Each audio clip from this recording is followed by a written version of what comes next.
전편에서는 원피스의 현재 내레이션이 나오기 22년 전 쿠마와 지니가 혁명군에 입대했지만 1098년 후 지니가 정체불명의 가해자에게 납치됐다는 사실이 밝혀졌다. 원피스 엑세뇨맥스와는 지니가 만난 끔찍한 운명과 그녀의 슬픈 운명이 쿠마와 주얼 리보니의 삶과 어떻게 얽혀있는지를 폭로한다.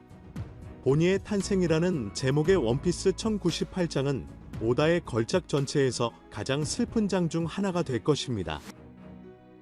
스포일러 요약과 전체 스캔에서 추가 정보가 나올 때까지 첫 번째 유출에서는 이미 이 기사를 어둡고 세이넨과 같은 문제로 설명하여 팬들을 가슴 아프게 할 것입니다. 지휘관이 된 지니 혁명군의 동부 그룹은 다음날 쿠마 일행과 만날 예정이었습니다. 그러나 어느 날 갑자기 그녀는 어떤 적에게 붙잡혀 버렸다. 현재까지 스포일러에는 그녀를 납치한 사람의 신원이 언급되지 않는다. 확실한 것은 납치된 지니는 결국 철룡의 아내가 될 수밖에 없었다는 것이다. 그런 삶을 12년 정도 보낸 후, 즉 원피스의 현재 내레이션이 나오기 약 XNUMX년 전, 지니는 치명적인 질병에 걸렸다는 사실 외에 다른 이유 없이 석방되었습니다.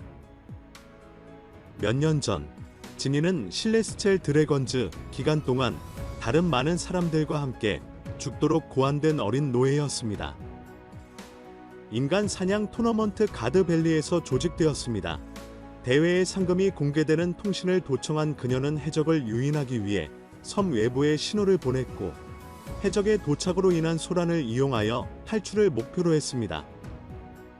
아마도 트랜스판더 스네일즈의 전송을 활용하고 자신의 메시지를 방송하는데 동일한 재능을 의지하여 지니는 쿠마와 연락할 수 있었습니다.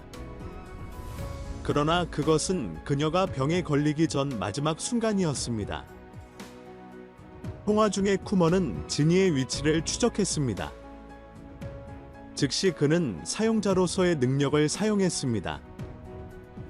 포포 열매 빠른 속도로 여행하여 그녀에게 다가가기 위해.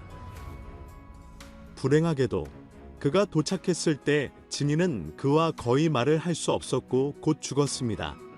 지니와 함께 쿠머는 지니의 죽음을 초래한 동일한 질병에 걸렸음에도 불구하고 그와 함께 데려간 어린아이를 발견했습니다. 그 아이는 바로 주얼 리보니, 주엘리 바니 였습니다. 최악의 초신성 원피스 만화가 최근 쿠마의 딸인 것으로 밝혀졌습니다. 사실 쿠마는 보니와 혈연 관계가 없었음에도 불구하고 보니를 데려다가 자신의 딸로 키웠습니다. 1098화에서 원피스는 거의 도달하지 못한 어둠의 정점에 이르렀고 다음 편에서 쿠마가 맺은 거래가 밝혀지면서 상황은 더욱 악화될 수 있습니다.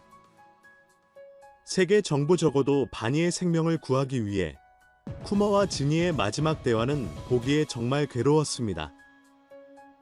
특히 불과 몇 장 전 원피스에서 겉보기에 행복한 삶을 살아가는 두 사람의 모습을 보여준 것과 비교할 때 더욱 그렇습니다.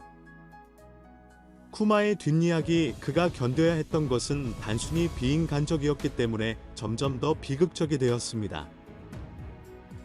계속되는 고통 속에서 어린 시절 쿠마는 부모와 자유를 잃고 가학적인 재미를 위해 만들어진 대량 학살의 표적이 될 위기에 처했습니다. 행복과 평온함을 찾은 듯 사랑했던 여인 지니를 빼앗기면서 그의 삶은 다시 한번 지옥이 됐다. 원피스 1098의 스포일러를 바탕으로 지니는 천상의 드래곤들에게 끔찍한 학대를 받았습니다. 지니의 딸이 자신의 딸이 아니라는 끔찍한 선택에 직면한 쿠마는 여전히 그녀를 자신의 자손으로 대했습니다.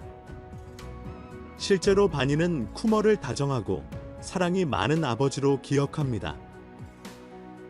이 문제는 납치되기 몇 년 전에 지니가 쿠마에게 청혼했지만 쿠마는 만약 그녀가 그녀의 아내가 된다면 세계 정부가 그녀를 해적의 배우자로 쫓을지도 모른다는 두려움으로 그녀를 거절했기 때문에 이 문제는 훨씬 더 비극적으로 들립니다. 그 포기로 쿠마는 세계 정부에 붙잡혀 천상 드래곤의 노예가 된 그의 부모가 직면한 끔찍한 운명으로부터 지니를 보호하는 것을 목표로 했습니다. 불행하게도 그의 노력은 몇 년 후 그 여성에게 일어난 일을 생각하면 비생산적이지는 않더라도 쓸모가 없었습니다. 극단적인 관대함을 통해 쿠마는 본인을 키우기로 결심했을 뿐만 아니라 어린아이를 구하기 위해 자신을 희생했습니다. 실제로 쿠마는 세계 정부의 대열에 합류하여 칠무회 중 하나가 되었을 뿐만 아니라 베가펑크 박사가 자신의 몸을 정신없는 사이복으로 바꾸는 것을 허용했습니다. 쿠머는 아마도 반일을 위해 세계 정부에 자신을 바쳤을 것이며 그들이 그의 서비스에 대한 대가로 어린 소녀가 살 수 있도록 그들과 거래를 했을 것입니다. 세인트 자이가르시아 세턴 쿠마와 보니를 모두 잘 아는 것 같아 사건에 연루됐다. 지니의 죽음을 초래한 질병이 토성의 우시온이 변형의 결과라면 정말 입이 떡 벌어질 만한 반전이 될 것입니다. 실제로 일본 민간 전설에 따르면 우기를 만나는 것만으로도 불운한 피해자는 끔찍한 질병에 걸릴 수 있습니다. 이것이 사실이라면 토성이 죽자마자 질병이 사라진다고 가정하면 5장로 에그헤드에서 멤버가 사망합니다. 센지와 바니를 쉽게 제압하여 그의 지배적인 힘을 보여준 후 세턴이 드래건의 손에 죽는다면 정말 멋질 것입니다. 이로써 혁명군의 지도자는 마침내 친구인 쿠마와 지니가 겪었던 끔찍한 운명에 대한 복수를 하게 됩니다. 쿠마의 아버지 클랩이 쿠마에게 태양신 니카의 전설을 들려주곤 했던 것처럼 이 상황의 구세주는 루피일 가능성도 있다. 그의 기어 5 형태, 젊은 해적은 전설적인 니카의 재림입니다. 어떤 식으로든 토성과 천상의 드래곤은 원피스 1098이 다시 한번 강조했듯이 그들의 잔혹한 행위에 대한 대가를 치러야 합니다. 마치 그 사건의 진짜 이유가 밝혀지는 것처럼 갓벨리 사건 충분하지 않아 시리즈는 이제 메리 주오세이의 주민들을 구제할 수 없는 악당으로 강조했습니다. 바니가 실레스첼 드래건의 혈통의 가능성이 있기 때문에 세인트 세턴을 포함한 세계 정부 구성원이 그녀를 어느 정도 존경심으로 대하고 있는 이유가 설명됩니다.